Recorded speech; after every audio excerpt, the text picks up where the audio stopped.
Kalau kita tawakal ke Allahnya 100%, Allah nolongnya 100%. Dan ukuran persentase itu yang tahu cuma kita, karena di hati kita itu yang muncul. Ada satu titik keraguan berarti kurang dari 100%. Keraguan itu memperlambat datangnya pertolongan dan keajaiban dari Allah. Makanya aku tergantung prasangka hambaku kepadaku. Kenapa ada orang di zaman dulu tuh kayak dapat karomah, keajaiban-keajaiban dalam hidupnya. Kayak nggak mungkin terjadi secara logika dan ilmiah. Karena memang dia yakinnya ke Allah itu 100%. Apakah kalau kayak gitu kita nggak perlu ikhtiar? Perlu, tapi ikhtiar nggak ada hubungannya dengan keyakinan. Ikhtiar itu hubungannya dengan kewajiban. Allah yang suruh ikhtiar, tapi yakin berhasil apa enggak, itu urusan yang kedua. Urusan hati antara kita dengan Allah Subhanahu Wa Taala. Kayak kita minum obat. Tentunya kita harus beli obat yang paling bagus. Dokter yang paling recommended, yang spesialis, oke, itu ikhtiar. Tapi kalau sampai hati kita terlibat dengan ikhtiar itu, meyakini bahwa kalau ini pasti sembuh, kalau ini kayaknya nggak ada harapan, soalnya dokter juga nggak ahli, berarti hati kita sudah terpaut dengan makhluk dan berarti sudah berkurang yakinnya kepada Allah. Saat itu kita tidak akan melihat keajaiban. Yang terjadi dalam hidup kita saat itu apa? Hal-hal yang ilmiah. Kenapa kita hanya ngalamin hal-hal yang ilmiah? Karena kita yakinnya kepada hal yang ilmiah. Kenapa ada orang yang ngalamin hal-hal yang sifatnya miracle? Karena dia yakinnya kepada mukjizat. Yakinnya kepada aun atau pertolongan dari Allah Subhanahu Wa Taala. Jadi bukan kita tidak berikhtiar, ini bab a'malul qulub, amal hati. Apakah hati kita yakin gak sama Allah Subhanahu Wa Taala? Dan Umar mendengar cerita itu semakin yakin sama Allah. Makanya nanti muncul kasus di zaman Umar tuh luar biasa. Ini presiden kalau imannya 100% ke Allah, ada masalah di negaranya tuh, dia tinggal bilang ya Allah beres tuh masalah. Jadi di Mesir waktu itu ada musim paceklik sampai sungai Nil tuh hampir habis tuh. Sehingga air sungai Nil gak mengalir lagi ke ladang-ladang jagung, gandumnya orang-orang Mesir. Dan orang Mesir yang dulunya menyembah anak sapi betina mulai syirik lagi nih. Mulai berpikir, kalau kayak gini mah sama aja. Setelah Islam datang kita tetap aja susah, paceklik. Mending kita doa lagi ke nenek moyang kita, dewa-dewa yang dulu. Gubernur Mesir yang namanya Amr bin As waktu itu ngirim surat kepada Umar ke Madinah. Ya Amirul Mukminin, Mesir sedang diuji oleh Allah dengan kekeringan. Dan masyarakatnya hampir syirik. Kami mohon bantuan dari pusat, dari Madinah untuk membantu bagaimana mengatasi kekeringan di Mesir. Begitu surat itu sampai ke Umar bin Khattab, Umar menulis balik surat dalam bentuk doa. Bismillahirrahmanirrahim. Ya Allah, turunkanlah hujan untuk masyarakat rakyat Mesir. Dikirim ini surat ke Mesir. Waktu itu ibu kotanya masih Alexandria, belum Kairo. Dikirim ke Alexandria, malam itu diambil sama Amr bin As. Pas dibaca oleh Amr bin As, Bismillahirrahmanirrahim. Ya Allah, berikan rakyat Mesir hujan yang mencukupi untuk mereka. Saat itu juga hujan turun. Sampai sungai Nil meluap dan menggenangi ladang-ladang jagung dan gandumnya orang-orang Mesir. Dan mereka bertakbir semuanya. Cuman ngirim surat doang dari Amirul Mukminin. Kan enak ya? Coba kalau kita hidup di zaman Umar, ya Amirul Mukminin, saya belum dapat jodoh. Ya Allah beri dia jodoh, beres. Cepet banget loh. Ya Amirul Mukminin, dia nolak saya, ya Allah terimalah, terima. Yang kemarin nolak hari ini, kenapa ya saya jadi serak sama dia gara-gara doa Amirul Mukminin. Ini artinya teman-teman, keajaiban dari yakin kepada Allah itu luar biasa dari kisah Bapak tadi tuh. Kalau kita berbaik sangka kepada Allah. Kenapa nggak ikhtiar? Mungkin sudah ikhtiar, bikin pengairan segala macam tapi belum berhasil. Yang kurang cuma satu, doa. Doa mungkin udah banyak tapi belum diijabah karena doa-doa mereka tidak seajaib doanya Umar bin Khattab. Belum lagi Umar berdiri di atas mimbar. Ini mungkin terkenal nih, kejadian dalam perang Qadisiyah kalau nggak salah. Umar lagi khutbah Jumat di Madinah. Kaum muslimin lagi berperang di Irak melawan pasukan Persia. Perang Qadisiyah namanya. Irak Madinah tuh kan kalau naik pesawat sekitar 2,5 jam 3 jam, jauh tuh. Jakarta Medan lah, jauh. Nah Umar lagi khutbah di atas mimbar sholat Jumat, tiba-tiba tema khutbahnya tuh ganti gitu. Lagi ngomong tiba-tiba beralih tema. Wahai kaum muslimin, naiklah ke atas bukit itu, baliklah kalian mundur-mundur gitu. Jadi Umar tiba-tiba kayak ngomongin sesuatu yang gak nyambung. Orang-orang heran, ini Umar kenapa? Oh ya udah biarin, namanya juga Umar gitu kan. Dia punya Mungkin dia ngelihat setan atau apa, setan kan takut sama Umar. Diem. Udah selesai sholat Jumat, pada datang, ya Amirul Mukminin tadi apa yang terjadi? Kenapa Amirul Mukminin ngomong sesuatu yang gak nyambung? Kita juga gak ngerti. Kata Amirul Mukminin, saya ngelihat Allah menampakkan kepada saya pasukan Islam di Qadisiyah yang terdesak, hampir habis dibantai sama musuh. Tapi saya ditunjukkan ke sebuah bukit yang mungkin mudah-mudahan itu jadi benteng untuk mereka berlindung. Saya suruh mereka naik. Orang kan gak langsung percaya kan? Bener gitu terjadi kayak gitu. Kalau Rasul ngomong, mungkin aku naik ke langit, Isra Mi'raj, oke lah, itu aja masih ada yang mendustakan. Ini Umar yang ngomong, bukan Nabi yang dapat wahyu. Orang gak langsung percaya. Selang beberapa minggu kemudian, pasukan Qadisiyah pulang. Jadi utusan mereka pulang bawa berita tentang kemenangan perang dalam perang Qadisiyah. Dia cerita, suatu hari di hari Jumat, kami sedang berperang. Kami terdesak, hampir habis dibantai sama musuh. Udah gak ada jalan untuk berlindung. Tiba-tiba kami mendengar suara Umar. Amirul Mukminin berteriak, wahai kaum muslimin, naiklah ke atas bukit ini supaya kalian terlindungi. Akhirnya kami mundur naik ke atas bukit dan selamat waktu itu. Berarti benar-benar terjadi. Kok bisa? Ya, qadarullah. Ini keajaiban iman mereka. Apakah kita bisa mendapatkan pengalaman-pengalaman kayak gini? Bisa, kalau keimanan kita dengan level yang sama. Kalau nggak selevel yang sama pun minimal kita nusaddid. Kalau kita tidak bisa sama persis, minimal kita berusaha untuk nuqarib. Berusaha untuk pengalaman kita nanti walaupun nggak sama persis, mirip-mirip dengan pengalaman mereka. Lagi-lagi bukan berarti tidak berikhtiar. Ini keajaiban-keajaiban yang terjadi. Dan saya juga baru ngalamin kemarin pas saya di kurang dari seminggu yang lalu, saya baru pulang dari laut di Batu Karas. Di sini ada teman saya, Agi. Mana Agi? Nah, ini Agi ya. Ini by the way model iklan. Ada deh pokoknya iklan jodoh maksudnya. Agi ini anak Batu Karas. Agi boleh diceritain? Agi ini anak Batu Karas. Batu Karas tuh Jawa Barat, daerah Pangandaran. Dari Bandung kurang lebih 6 jam perjalanan. Kalau lagi ada ombak saya suka ke sana nonton orang main surfing. Nggak main sih, main dikit-dikit tapi nggak jago. Nonton orang main surfing. Ketemu Agi. Agi nggak tahu tuh ya. 2 hari sebelum saya datang ke Batu Karas dia sakit, kayak demam gitu. Mungkin habis diputusin kali ya. Dia demam gitu, nggak enak badan, pengen pulang. Biasanya kalau nggak enak badan cuma dia tinggal di Jakarta, paling juga di kos-kosan. Tapi kali ini pengen pulang ke Batu Karas banget. Aduh, kenapa ya pengen pulang ke Basroh Batu Karas gitu ya. Batu Karas kayak Basroh gitu. Pengen ke Batu Karas. Pas dia pulang, hari saya lagi mau main tuh, dia diajak sama temen dia, ngojek itu berenang yuk gitu. Berenang yuk, berenang. Dia ikut, padahal lagi gak enak badan, tapi pengen berenang. Pas lagi di pantai, saya datang ketemu loh, kayak kenal nih, hitam-hitam ektis gitu. Ternyata ketemu saya, Ustadz Hanan ya, ya kenalan. Ustadz saya tuh ketemu Ustadz kemarin di Meruya pas kajian minggu bulan yang lalu. Cuman karena jamaahnya banyak, saya nggak bisa ketemu Ustadz, nggak bisa salaman. Saya waktu itu membatin, ya Allah saya pengen banget ketemu Ustadz Hanan langsung, tapi jangan dalam suasana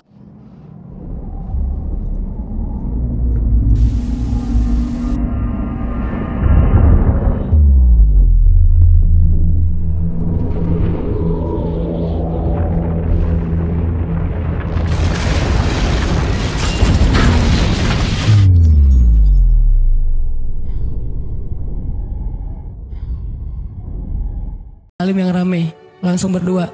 Mudah-mudahan terkabulkan. Akhirnya Agi banyak istighfar sebulan istighfar. Akhirnya terjadilah yang tadi itu, dia nggak enak badan. Saya juga tiba-tiba ujuk-ujuk, kenapa ya saya pengen ke Batu Karas, kenapa ya pengen ke Batu Karas. Ternyata di sana ada ombak.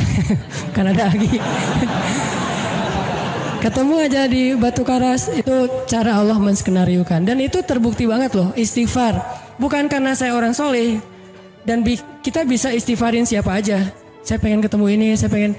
Dan itu ajaib. Kalau misalnya nggak ketemu pun di dunia, insya Allah ketemu dengan orang soleh itu nanti di akhir. Apa ruginya beristighfar dan berdoa? Nggak ada ruginya kan?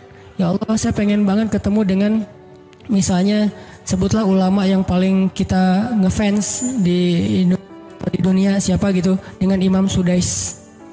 Imam Masjidil Haram. Pengen banget jabat tangan sama Imam Masjidil Haram yang imamin umat Islam seluruh dunia gitu. Tapi kan gak mungkin. Kita umroh, kita haji juga nggak bisa ketemu dengan Imam Sudais. Kita berdiri paling depan ya di dekat dengan Hajar Aswad. Begitu mau sholat diusir tuh. Begitu selesai salam langsung dipagar betis sama askar-askarnya. Susah ketemu beliau tuh, ajaib banget kalau bisa ketemu. Tapi kan nggak ada salahnya beristighfar kan? Astagfirullah, astagfirullah, ya Allah, Sudais, astagfirullah, astagfirullah, Sudais, astagfirullah. Terus aja gitu. Pengen ketemu Sudais. Tiba-tiba bisa aja Sudais datang ke Indonesia, ada seminar apa, mungkin bisa ketemu. Yang paling logisnya. Atau kalaupun gak ketemu di dunia, tiba-tiba bangkit dari kubur di sebelah kita. Siapa? Kan kamu sering manggil saya dulu, siapa? Sudais. Sudais yang mana ya? Imam Masjidil Haram, Masya Allah Syekh gitu. Dan orang soleh nanti di akhirat, dialah yang salah satu akan menyelamatkan kita dari perjalanan yang sulit. Selain syafaat Rasulullah SAW.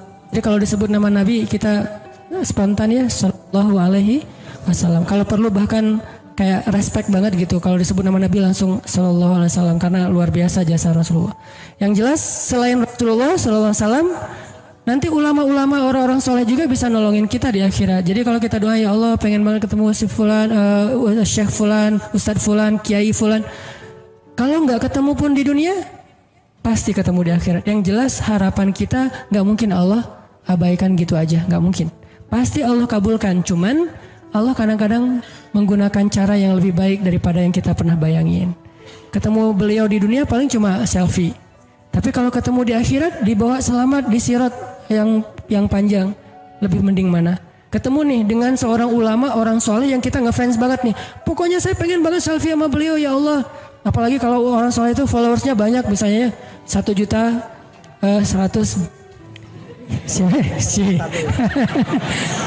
Sedikit itu mah, banyak model yang 17 juta, 19 juta. Pengen followersnya nambah kalau selfie sama beliau. Cuma nambah followers. Tapi kalau ketemunya di akhirat, nambah apa? Nambah derajat, naik level. Kita jadi selevel dengan masuk ke level beliau, padahal kita mah malahnya nggak selevel gitu. Kenapa? Karena dibawa sama beliau. Orang soleh itu kalau mau masuk surga, teman-teman nyari teman-teman yang mencintainya di dunia. Ya Allah, mana fulan, dia mencintai saya di dunia. Ya Allah, mana fulan, dia mencintai saya di dunia. Allah bilang, dia masih tuh di sidang, belum beres-beres, sudah sidang ke-30 misalnya. Kan sidang di dunia aja satu kasus berpuluh-puluh kali kan. Gimana sidang akhirat lebih berat lagi tuh. Ya Allah, tolonglah dia, selamatkan dia karena saya mencintainya selama di dunia karena engkau. Akhirnya orang-orang soleh pada balik lagi. Dari surga balik lagi ke padang mahsyar. Demi ngapain? Demi menyelamatkan orang-orang yang mencintai mereka semasa di dunia. Datang ke padang mahsyar, cari ke bagian informasi. Tolong dong yang namanya ini gitu, panggilin. Perhatian-perhatian, Hanan At-Taqi dipanggil sama Syekh siapa gitu teh. Saya dipanggil, datang aja. Mas, saya yang dipanggil, benar Hanan At-Taqi? Ya, mana coba buktinya? Aduh, saya lupa bawa kartu nama. Satu KTP misalnya. Udah pasti tahu lah ya malaikat sama kita. Udah masuk aja. Tuh ada yang nungguin di business lounge gitu. Jadi ada VIP lounge-nya gitu kan. Oh, saya boleh masuk VIP lounge-nya. Masuk ke VIP lounge. Udah sampai di sana udah ada makanan segala macam, mereka lagi duduk. Kayak asa kenal nih, siapa ya? Dekat Hanan ya? Ya. Wah, kita sering ketemu dalam doa. Wah, akhirnya pelukan. Ada apa, Syekh? Yuk ikut saya ke surga. Kan enak banget kan? Terus sidang saya gimana? Udah beres, diberes sama teman-teman saya di sana. Saya banyak teman di dalam gitu. Saya banyak. Beres kan? Di dunia aja bisa gitu. Masa di akhirat gak bisa? Tapi dengan seizin Allah dan Allah ridho dengan kebaikan-kebaikan itu. Jadi gak ada sia-sianya juga. Kita kan dulu saya pernah cerita yang Imam Ahmad bin Hambal kan yang pengen banget ke Basrah, dan itu ternyata terjadi juga sama Agi. Dan terjadi juga sama salah seorang driver ojek online di Bandung. Baru 2 bulan yang lalu kejadiannya. Saya lagi datang ke markasnya Pemuda Hijrah, kita sering ada kayak rapat gitu di kantor. Markas kita namanya Masjid Al-Latif di dekat Gedung Sate. Datang dari pagi rapat sampai sore. Dan saya pakai baju main biasa, bukan pakai baju talim. Sebetulnya sama aja sih.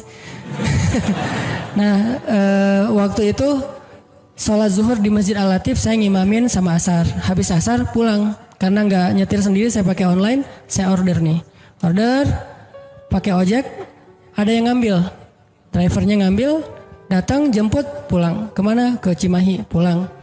Di tengah jalan dia nanya, Mas sering sholat di Masjid Al-Latif itu ya? Saya bilang, ya lumayan, saya bilang. Iya itu masjid rame banget, anak-anak muda pada numplak di situ talim. Siapa sih itu, ada imam muda, bagus suaranya gitu.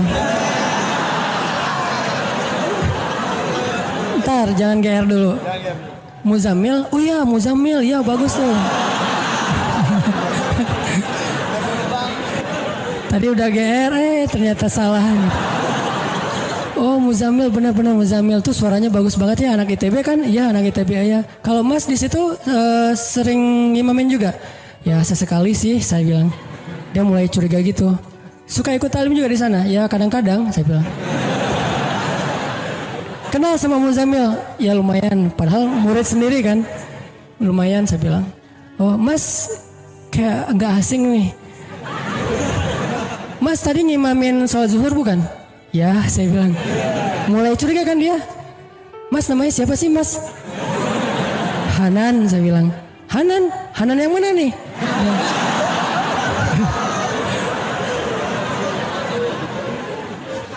Saya bilang Hanan Taki. Wah langsung oleng dia mah.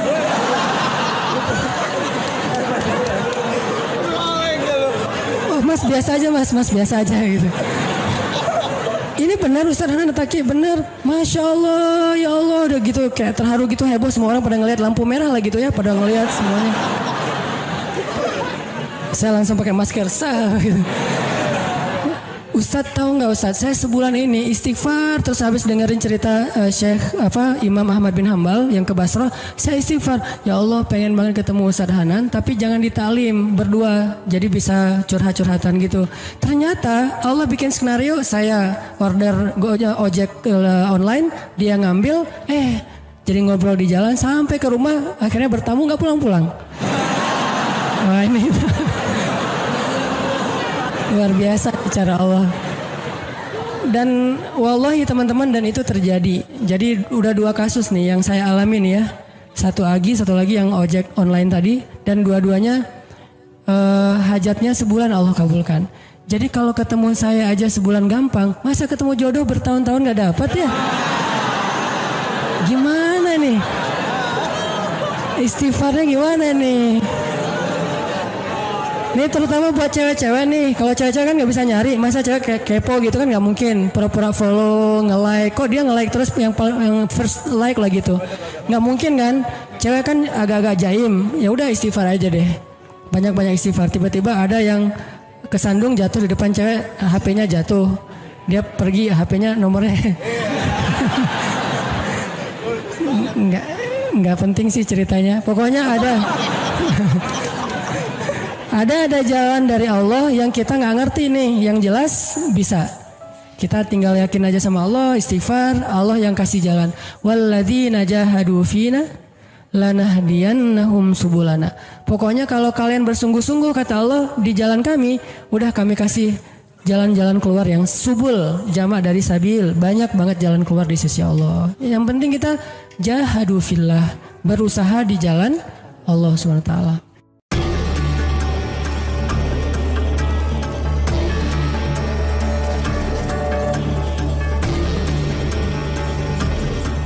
Dalam ceramahnya, Ustadz Hanan At-Taki mengingatkan kita untuk memeriksa sejauh mana keyakinan kita kepada Allah.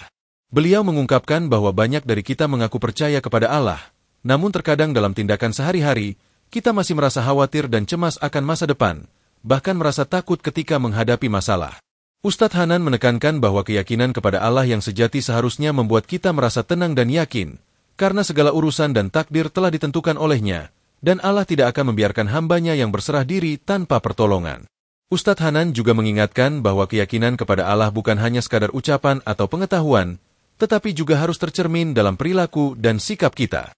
Salah satu tanda orang yang benar-benar yakin kepada Allah adalah ketika mereka tidak merasa takut dengan apapun selain Allah, serta tidak khawatir akan kehilangan sesuatu yang sudah menjadi takdirnya. Beliau juga berbicara tentang pentingnya berdoa dan bertawakal, yang artinya menyerahkan segala urusan kepada Allah setelah berusaha maksimal. Tawakal ini adalah wujud dari keyakinan yang sempurna, bahwa Allah selalu memberikan yang terbaik bagi hambanya. Di akhir ceramah, Ustadz Hanan mengajak kita untuk lebih mendalami keimanan kita, memperkuat keyakinan kepada Allah, dan tidak membiarkan rasa ragu atau ketakutan menguasai hidup kita. Beliau menyampaikan bahwa semakin kuat kita meyakini bahwa Allah adalah sumber segalanya, maka semakin tenang hidup kita, karena kita akan merasa dilindungi dan diberi petunjuk olehnya dalam setiap langkah. Keyakinan yang penuh kepada Allah adalah jalan menuju kebahagiaan dan kedamaian hati yang hakiki.